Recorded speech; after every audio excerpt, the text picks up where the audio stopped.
That wasn't God, that was the devil.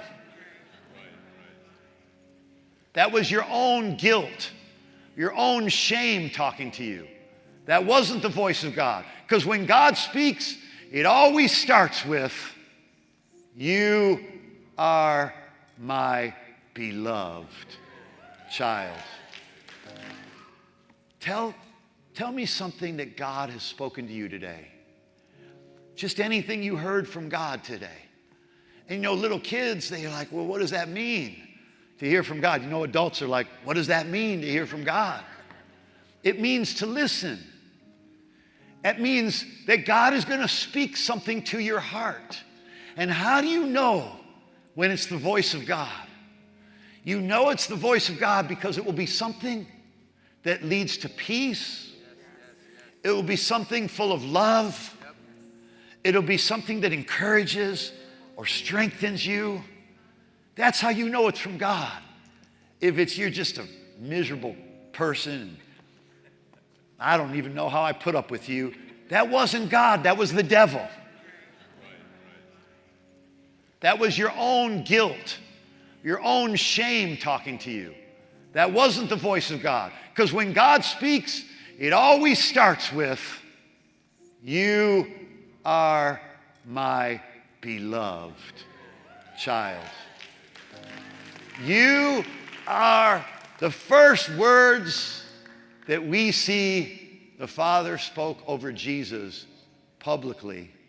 The first thing we ever hear from God to Jesus is, "You are my dearly loved Son, and you bring me great joy." So God will never speak to us something that does not build upon the foundation of, "You are my dearly loved child, and you bring me much joy. You bring me great joy." God said that the Father said that to the Son in Mark chapter 1, verse 11 in the New Living Translation. "You are my dearly loved Son, and you bring me great joy." Not good joy. Not a little bit of joy. Not a jolt of joy.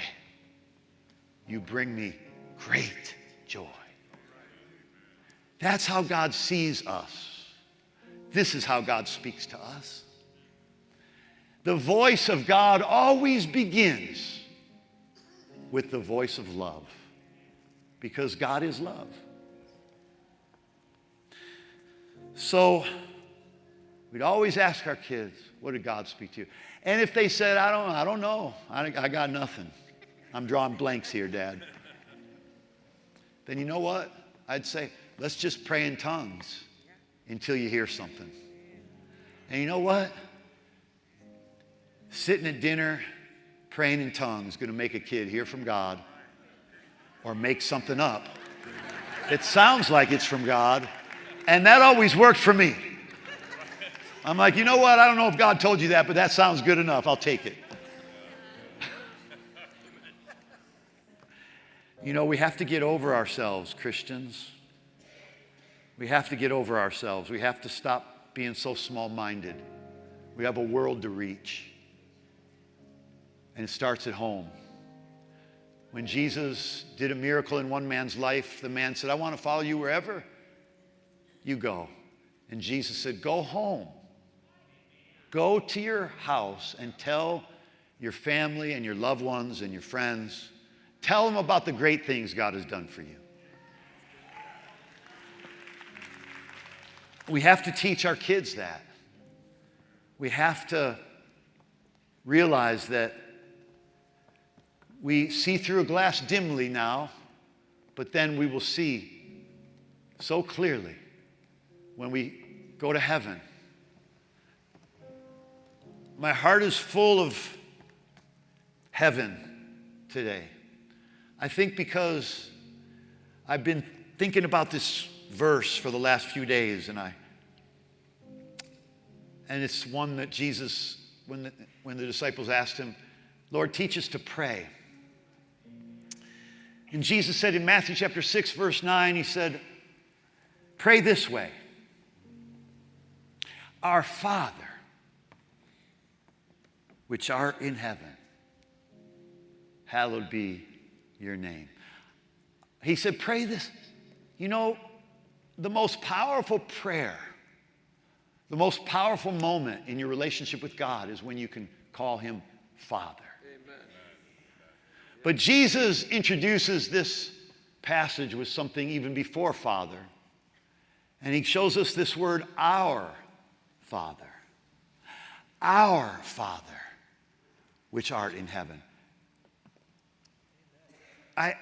When I read the Bible, people have asked me, what's the right way? What's the best way to read the Bible? What's the best way? Preachers have asked me, what's the best way to learn to preach and teach the Bible?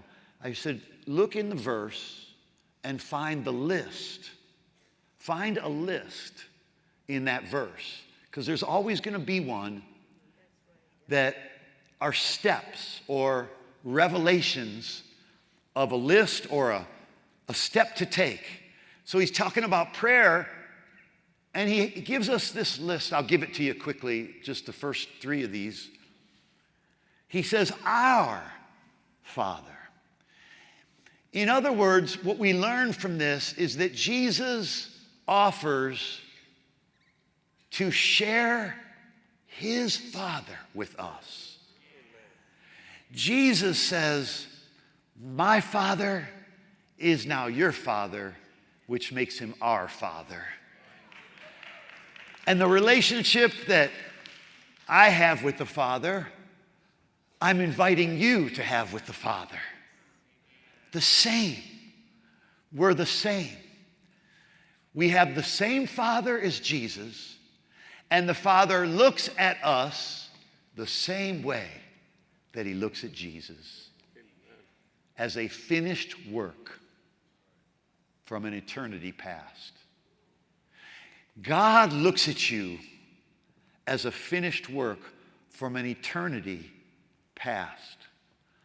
Boy, if we can get a hold of that, God's not looking at your Sunday going, man, you really screwed up Saturday. He's looking at your Sunday, knowing about Monday and Tuesday and Wednesday and Thursday and all the rest of the days of your life on this earth and in heaven. And he's already seen them in their totality. He still called you. He still invites you. He still embraces you. He still accepts you. He still adores you. He still approves of you. So stop freaking yourself out by thinking that you've crossed the line with God. He's erased the lines with his own blood and has made us a part of this beautiful family of God where he is our Father. He's as much my Father as he is Jesus' Father. It's not because I earned it, it's because he offers it. He's as much your Father as he is my Father. He's as much your Father as he is Jesus' Father. He's as much your Father as he is Paul the Apostle, Peter the Apostle, David, Abraham, Moses, whoever. He's our Father. He's ours. He's ours. My God, he's ours.